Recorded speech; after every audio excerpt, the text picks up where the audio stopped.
اللہ صرف مکے میں نہیں ہے، اللہ صرف اسلام آباد میں نہیں ہے، کہاں اللہ نہیں ہے یہ سوال ہوگا۔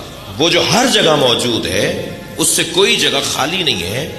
جب یہ میں سوچ لوں تو پھر یہ بھی تو مجھے سوچنا چاہیے کہ میری زندگی اللہ سے خالی کیوں ہے؟ میں بازار میں اللہ کو یاد کیوں نہیں کر رہا؟ میں آفس میں اللہ کو یاد کیوں نہیں کر رہا؟ میں گھر میں ہوں تو اللہ کو یاد کیوں نہیں کر رہا؟ میں صرف مصلی پر وضو کرنے کے بعد ہی اللہ کو کیوں یاد کرتا ہوں؟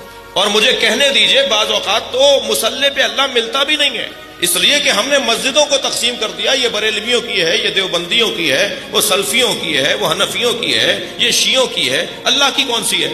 اور اگر آپ خفا نہ ہو تو میں جملہ کہہ دوں، وہ امام بارگاہ سیدوں کا ہے، وہ بھٹیوں کا ہے، وہ آوانوں کا ہے، وہ چغتائیوں کا ہے، وہ مہاجروں کا ہے، وہ پنجابیوں کا ہے، حسین کا کون سا ہے؟ بعض اوقات ہمیں امام بارگاہ میں حسین نہیں ملتے اور بعض اوقات ہمیں مسجدوں میں اللہ نہیں ملتا۔ نہیں عزیزان گرامی، جیسے وہ ہر جگہ پر موجود ہے ایسے مجھے بھی یہ طاری کرنا ہوگا، اپنے اوپر حاکم کرنا ہوگا کہ میری زندگی میں بھی اللہ کوئی ایک لمحہ نہیں ہے جو خالی ہے۔